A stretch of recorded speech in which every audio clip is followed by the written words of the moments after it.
Today you will learn what is intellectual property rights. Intellectual property rights protects your rights in selected countries for a limited time.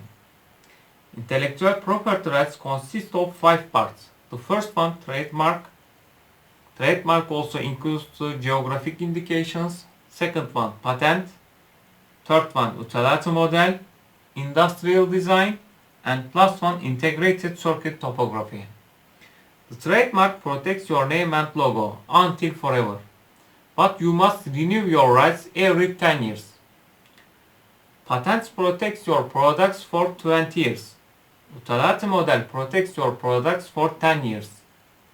Industrial design protects your design for 25 years, but you must renew your rights every 5 years. Integrated circuit topography protects your circuits for 10 years. Don't forget subscribing my channel, follow my social media accounts.